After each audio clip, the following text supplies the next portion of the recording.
Hello viewers, I am Dr. K. Hariprasad. Today we are going to know about phosphorus cycle. ఈరోజు మనం phosphorus వలయము ఏ విధంగా ఏర్పడుతుందో తెలుసుకుందాం.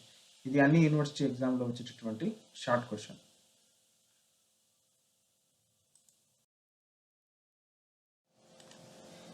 The phosphorus cycle. In this, the phosphorus is an important component of ATP, nucleic acids, NADP, nicotinamide adenine dinucleotide phosphate, and phospholipids. Phosphorus అనేటటువంటిది చాలా ముఖ్యమైనటువంటి మూలకం. ఇది adenosine triphosphate ATP రూపంలో ఫాస్ఫేట్లు ఉంటాయి. న్యూక్లిక్ యాసిడ్స్లో కూడా ఫాస్ఫరిక్ యాసిడ్ ఉంటుంది.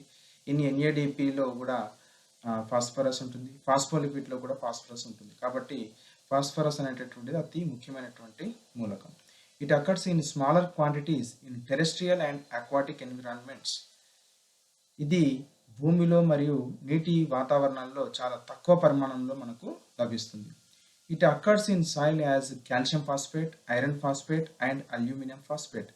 ఇది భూమిలో మనకు కాల్షియం ఫాస్ఫేట్ల రూపంలో, ఐరన్ ఫాస్ఫేట్ల రూపంలో మరియు అల్యూమినియం ఫాస్ఫేట్ల రూపంలో లభిస్తుంది.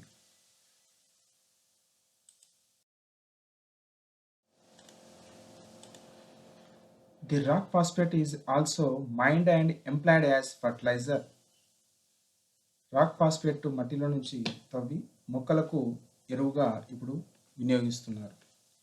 The inorganic phosphate usually occurs in the insoluble form. అకర్బన ఫాస్ఫేట్ను సాధారణంగా కరగని రూపంలో మనకు లభిస్తుంది. Inorganic phosphate usually occurs in the insoluble form. Weathering of rocks help release phosphorus into the soil.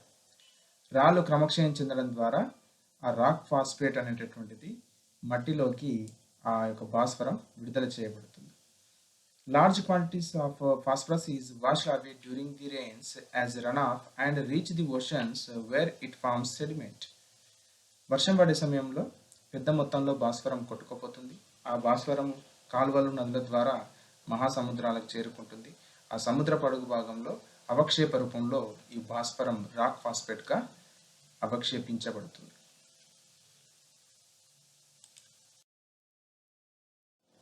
The sedimented form of the rock phosphate enters into the soil through excreta of the birds. అవక్షేపించబడినటువంటి ఆ rock phosphate పక్షుల విసర్జన ద్వారా మట్టిలోకి తిరిగి ప్రవేశిస్తుంది. It is dissolved by excretion of micro organisms and roots. ఇది సూక్ష్మజీవులు మరియు వేర్ల ద్వారా, మొక్కల యొక్క వేర్ల ద్వారా ఇది ఆ రాక్ ఫాస్ఫేట్ అనేటటువంటిది కరిగిపోతుంది. The dissolved phosphorus is observed by plants and converted into organic form.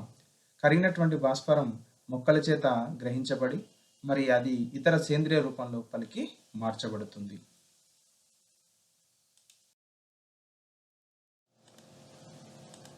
From the plants, phosphate travels to the various trophic levels.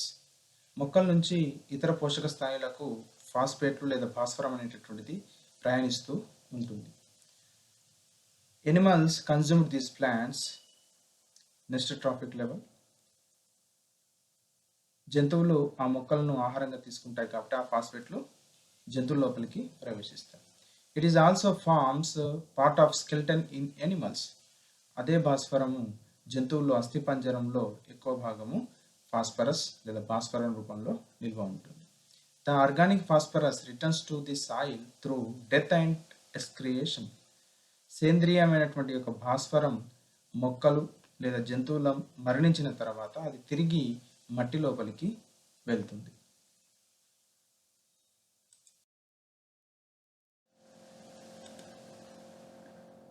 The decomposers, especially saprophytic bacteria, aid release inorganic phosphorus into the soil environment to be used by plants. This is called a sedimentary cycle. విచ్ఛిన్నకారులు లేదా పుతికాహార bacteria మొక్కలు ఉపయోగించాల్సినటువంటి అకర్బన భాస్వరాన్ని నేలలోకి విడుదల చేస్తుంది. ఈ విధంగా మొక్కల నుంచి, జంతువుల నుంచి, వాటి యొక్క దేహ భాగాల నుంచి ఫాస్ఫరస్ మృత్తికలోకి వెళ్తుంది. మృత్తిక నుంచి నదులు, సముద్రాలలోకి అవక్షేప రూపంలో మళ్ళీ చేరుతుంది. మళ్ళీ అవక్షేపము పక్షుల ఎక్స్క్రియేట్ ద్వారా మళ్ళీ వాతావరణం మట్టిలోకి చేరుతుంది. ఆ మట్టిలో ఉన్నటువంటి ఫాస్ఫరస్ని మొక్కలు జంతువులు వినియోగించుకోవడం జరుగుతుంది. ఇదంతా కూడా continuous process. This is called sedimentary cycle. Okay. Industrial water contains inorganic phosphorus as phosphates as they are used in detergents. పారిశ్రామికం ఉన్నటువంటి నీటిలో కూడా అకర్బన భాస్వరం ఫాస్ఫేట్లుగా ఉంటుంది.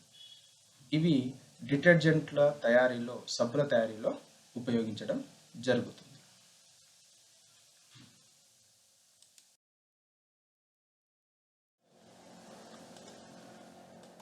The industrial waters enter into the streams, rivers, and oceans and form sediments at the bottom of the oceans.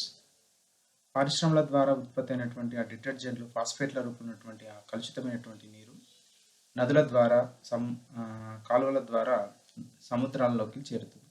ఆ సముద్రాల్లో చేరినటువంటి ఫాస్ఫేట్లు అవక్షేపం చెంది రాక్ ఫాస్ఫేట్లుగా సముద్ర అడుగు భాగంలో చేరుతాయి. These are available after long geological periods. ఇవి చాలా కాలం భూమి లోపల నిక్షిప్తమై తర్వాత అవి అవక్షేప రూపంలో మనకు లభిస్తాయి. In the recent past excessive use of phosphate fertilisers is resulting in soil and aquatic pollutions. ఈ మధ్యకాలంలో ఫాస్ఫేట్ ఎరువులు అధికంగా వాడటం ద్వారా కూడా మట్టి లోపల మరియు నీటి లోపల జల కాలుష్యం ఏర్పడుతుంది. ఈ ఫాస్ఫేట్లు మృత్తిక ద్వారా, మట్టి ద్వారా, నీటి ద్వారా మళ్ళీ నదులు, కాలువలు, సముద్రాలలోకి ఆ ఫాస్ఫేట్లు పునఃచక్రియం చెందుతాయి. దీన్నే మనము ఫాస్ఫరస్ వలయం అని చెప్పవచ్చు.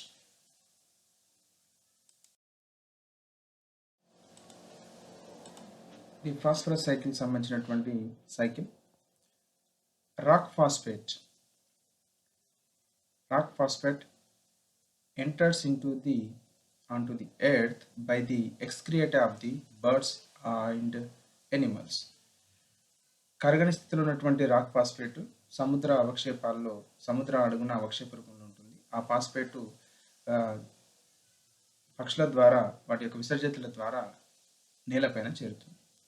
నేలపై ఉన్నటువంటి ఈ మొక్కలు ఆ ఫాస్ఫేట్లని కన్జ్యూమ్ చేస్తాయి, వాడుకుంటాయి.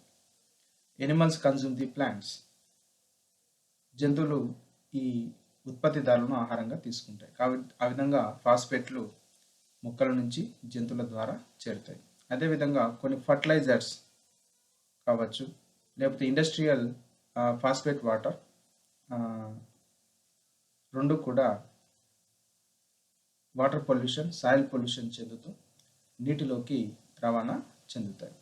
ఈ విధంగా ఫాస్ఫేట్లు మట్టిపై పడి జంతువుల లేదా పక్షుల విసర్జితాల ద్వారా నేలపై పడి ఆ నేల నుంచి బ్యాక్టీరియాల విచ్ఛిన్నకారుల ద్వారా మొక్క శోషణ చేసుకొని ఆ ఫాస్ఫేట్లు నెక్స్ట్ జంతువుల ద్వారా శోషణ చేసుకోబడి ఈ మొక్కలు, జంతువులు ఎప్పుడైతే చనిపోతాయో మళ్ళీ డికంపోజ్ అవుతూ ఆ ఫాస్ఫేట్లు మెల్లగా మృత్తిక ద్వారా మెల్లగా నెక్స్ట్ కాలువల ద్వారా నీటిలోకి, తర్వాత సముద్రాల్లోకి చేరుతాయి.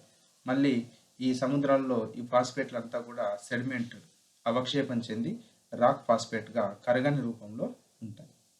ఇది కంప్లీట్గా ఫాస్ఫరస్ సైకిల్ గురించి. ఇది అన్ని యూనివర్సిటీ ఎగ్జామ్లో వచ్చేటటువంటి వెరీ షార్ట్ క్వశ్చన్. ఎంట్రన్స్ పాయింట్లో కూడా ఇది చాలా ఇంపార్టెంట్ అయినటువంటి క్వశ్చన్.